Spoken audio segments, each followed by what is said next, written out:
हम सबने बचपन में मैट्रिक्स मूवी तो देखी ही होगी और शायद हमने सबने यही सोचा हो कि ये एक साइंस फिक्शन फिल्म है।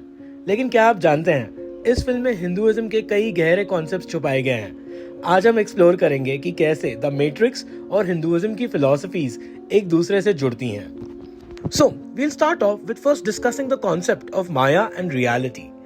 मैट्रिक्स दुनिया को देखकर हम सब समझते हैं कि ये एक इल्यूजन है, बिल्कुल वैसे ही जैसे हिंदुइज्म में माया का कॉन्सेप्ट है। माया यानी कि इल्यूजन, जो असली सच्चाई को छुपाता है। मैट्रिक्स में लोग एक सिमुलेटेड रियलिटी में जीते हैं, जबकि असली दुनिया कुछ और ही है। हिंदू धर्म भी यही कहता है कि हमारे आसपास की दुनिया एक माया है और असली सच्चाई को देखने के लिए हमें जागना पड़ता है। Matrix the movie also talks about Karma and free will. Matrix में नियो के पास अपनी डेस्टिनी को बदलने का चॉइस होता है। ये एग्जैक्टली वैसे है जैसे हिंदुइज्म में कर्म का कॉन्सेप्ट होता है।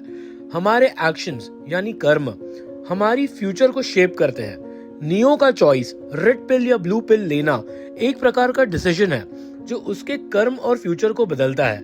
हिंदुइज्म भी ये सिखाता है कि हमारे कर्म हमारी लाइफ को प्रभावित करते हैं और हम अपने एक्शंस से अपने फ्यूचर को डिजाइन करते हैं। The movie then talks about guru disciple relationship. Morpheus, जो कि होते हैं नियो के गुरु, एक परफेक्ट एग्जाम्पल है हिंदुइज्म में गुरु डिसाइपल रिलेशनशिप के। गुरु का रोल होता है शिष्य को असली सच्चाई दिखाना, बिल्कुल वैसे जैसे हिंदुइज्म में गुरु अपने शिष्य को माया से परे कर उसे आत्मन का ज्ञान देकर मोक्ष की ओर ले जाते हैं। सिमिलरली मॉर्फियस नियो को जगाता है और उसकी असली शक्ति को समझने में उसकी मदद करता है। मैट्रिक्स के प्लॉट में नियो का बार बार अपनी किस्मत का सामना करना और हर बार नए तरीके से अपने सफर को समझना हिंदुइज्म के रीइंकार्नेशन यानी कि पुनर्जन्म का आइडिया दिखाता है। हिंदुइज्म में एक व्यक्ति अपने कर्मों के आधार पर बार बार जन्म लेता है। नियो भी हर बार नए एक्सपीरियंसेस के साथ अपने आप को समझता है, जैसे एक आत्मन अपने अनेक जन्मों के साथ अपने ज्ञान को बढ़ाता है। Matrix also talks about the concept of अवतार। जैसे हमने मूवी में नियो को द वन के रूप में देखा, वैसे ही हिंदुइज्म में अवतार का कॉन्सेप्ट है। भगवान का अवतार दुनिया में उतरता है धर्म को स्थापित करने के लिए। नियो भी अपने स्पेशल पावर्स से मैट्रिक्स को तोड़ता है, बिल्कुल वैसे जैसे एक अवतार धर्म का पालन करता है। नियो का द वन होना एक डिवाइन इनकारनेशन का सिंबल है जो दुनिया को बचाने आता है। Now let's talk about Atman, the true self. Neo का सफर एक और डीप कॉन्सेप्ट को रिफ्लेक्ट करता है। आत्मन, जो हिंदुइज्म में हमारे असली रूप या सोल को दिखाता है। जब नियो अपने ट्रू सेल्फ को समझता है और अपनी शक्तियों का इस्तेमाल करता है, तब वो अपने आत्मन को पहचान पाता है।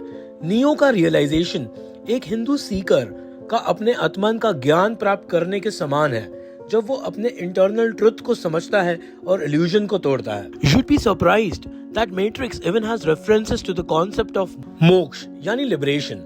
हिंदुइज्म में वो स्टेट है जब एक व्यक्ति माया और संसार के साइकिल से परे हो जाता है।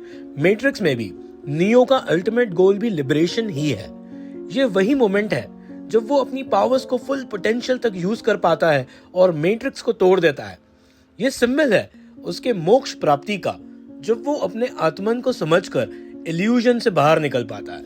And then the movie speaks about the cyclical nature of life and death. और फाइनली मैट्रिक्स का साइक्लिकल नेचर भी हिंदुइज्म के लाइफ डेथ साइकिल के साथ जुड़ा है।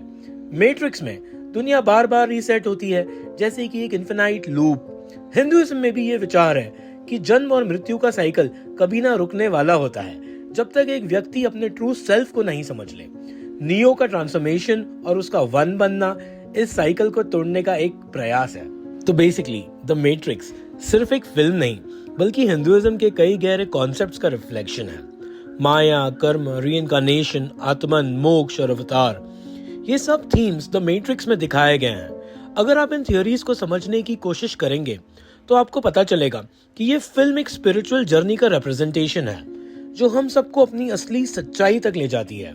और अगर आपको ऐसा कंटेंट पसंद आए and if you want to know more about Hinduism, do like, share and subscribe to my channel Ab Se Hindu. Signing off, Brendon.